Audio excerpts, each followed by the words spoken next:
Табиғи апаттар, Бишімбаев соты, жаңа уақыт белдеуі мен утилизбор. 2024 жыл Қазақстан үшін оңай болған жоқ. Ұлу жылы жұрттың есінде несімен есте қалды. Енді рет-ретімен. Қаңтардың 22-сі тұрғындар шырт ұйқыда жатқанда сағат тілі 23 қаңтарға ауысқан сәтте гүрілдеген дауыс шыға бастады.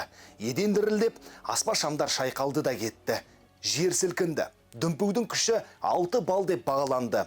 Әп-сәтте жұрттың есі шығып, бәрі далаға атылды. Асығыста киініп үлгермегендер біразға дейін жартылай жалаңаш күйде қаңтардың суығында бүрсеңдеп жүрді. Әсіресе көп қабатты үйде тұратындарды үрей биледі. Осыдан кейін жер сілкінісі білінер-білінбес шамада қайталанып келіп, 4 наурыз күні қаланы тағы да бір шайқап алды. Мыңнан аса адам қабылдау пункттеріне жүгініп, Алматы шынымен үрейлі қалаға айналғандай әсер қалдырды. Көптің бақытына орай ондай ірі зілзала кейін қайталанбады. Қалың Бұқара жер сілкінісінен еш жей алмай жүргенде 5 ақпан күні үкімет отставкаға кетті. Ертесі министрлер кабинетінің басшысы болып Олжас Бектенов тағайындалды. Негізінен жемқорлыққа қарсы қызмет саласында істеген Бектенов мұның алдында 10 айдай президент әкімшілігін басқарған. Қазақстан 2024 жылға 1 наурыздан бастап бірыңғай UTS + 5 уақыт белдеуіне көшті. Әрине, мұндай шешім Смайыловтың үкіметі тұсында қабылданған, ал Бектенов кабинеті мұны дұрыс деп тауыпты. Алайда бұл шешім көптің сынына ұшырады. Бәлкім бұл үкіметтің халық ең көп әрі ұзақ уақытқа дейін қолдамаған шешімдерінің бірі болар. Өйткені жаңа уақыт белдеуі бәріне бірдей қолайлы болмай шықты. Қазақстандықтар тіпті уақытты кері қайтару туралы петиция жариялап, оған қысқа уақытта 50 мың қол жиналған. Мәжілістің бір топ депутаты да жаңа уақыт белдеуіне қарсы пікір білдірген. Бірақ үкімет бірыңғай уақыт белдеуіне өтудің дұрыстығын қайталаудан танбады. Көктемде күн күрт жылып, қардың еруімен Қазақстанда соңғы 80 жыл бойы болмаған тасқын тіркелді. Елдің 10 облысында төтенше жағдай жарияланды. Тасқын салдарынан 7 адам қаза тапты. Ел бойынша 19 мыңнан астам тұрғын үй қирады. Оның жартысына жуығы жөндеуге жарамай қалды. Үймен бірге дүние мүлік қоса кетті. 10 мыңға жуық мал қырылды. Су тасқынымен күреске 63 мыңнан астам күш құрылымдарының қызметкері қатысты. Құтқару операциялары барысында 120 мыңнан астам адам, соның ішінде 40 мың бала эвакуацияланды. Тасқыннан келген жалпы шығын 800 миллиард теңге. Қарғын сумен қатар азаматтық некедегі әйелін азаптап өлтірген Қуандық Бишімбаевтың соты миллиондаған адамның назарын аударды. Онлайн көрсетілген сот отырыстарын қазақстандықтар ғана емес, алыс жақын шетелдіктер де құдды бір сериал тамашалағандай бақылады.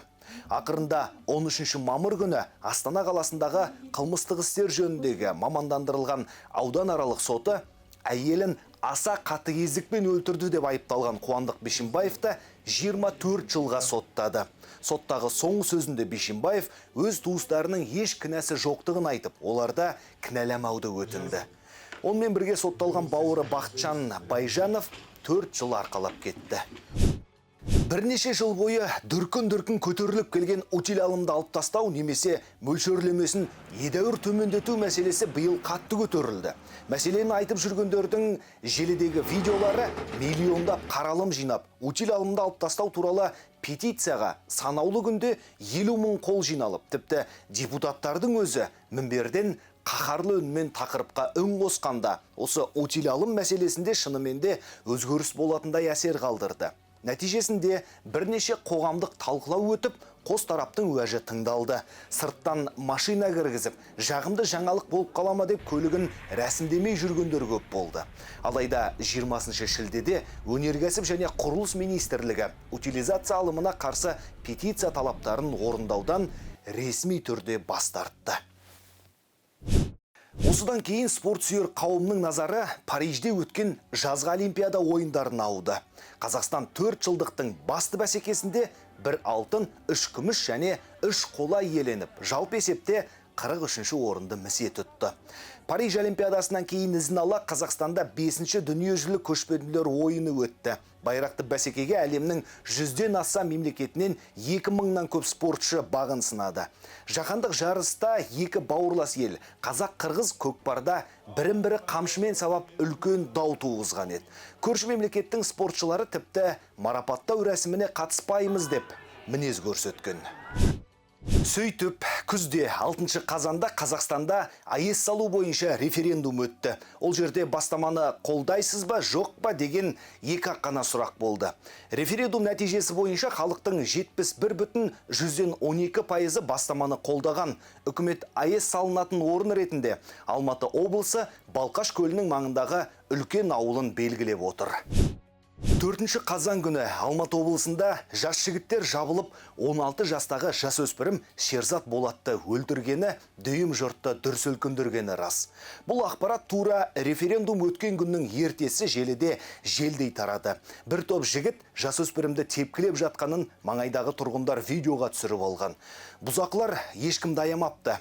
Бұл оқиға елдегі көп қылмыстың бір ретінде ұмытылып кетер ме, егер марқұм тұрған үйді әлдегімдер өртеп кетпесе. Сөйтіп, 12 қазанға қараған түні марқұмның отбасының үйін қызыл жалын шарпыды.